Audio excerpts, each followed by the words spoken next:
संजय संप्रत्य, जो कि एक एस्ट्रो मेंटोर और एनएलपी ट्रेनर हैं, इस विचार को बहुत ही सरल और प्रभावशाली ढंग से समझाते हैं कि भाषा आपके विचारों का पहनावा कैसे है।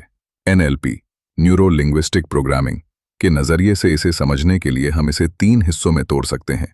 विचार, द थॉट, आपके दिमाग के भीतर चलने वाली एक छवि या एहसास, ये कच्चे माल, रॉ मटेरियल की तरह है। भाषा, द लैंग्वेज, वो शब्द जो आप उन विचारों को देने के लिए चुनते हैं।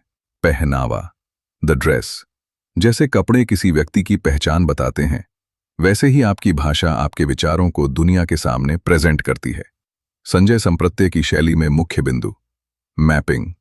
एनएलपी में हम कहते हैं the map is not the territory, यानी नक्शा असल जमीन नहीं होता।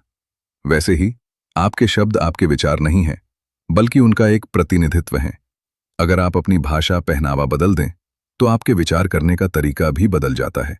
जैसा शब्द वैसा अनुभव। अगर आप कहते हैं मैं समस्या में हूं, तो आपके दिमाग ने विचार को मुसीबत के कपड़े पहना दिए। लेकिन अगर आप कहें मैं एक चुनौती सीख रहा हूं, तो आपने विचार का पहनावा बदल दिया। अब वही विचार आपको कमजोर करने के बजाय ताकत देगा। चेतन और अवचेतन का मेल। एक एस्ट्रो मेंटोर के रूप में संजय जी अक्सर ये संकेत देते हैं कि हमारे शब्द ही हमारे मंत्र हैं। जब आप सही शब्दों का चुनाव करते हैं तो आप अपने न्यूरो को एक नई प्रोग्रामिंग देते हैं।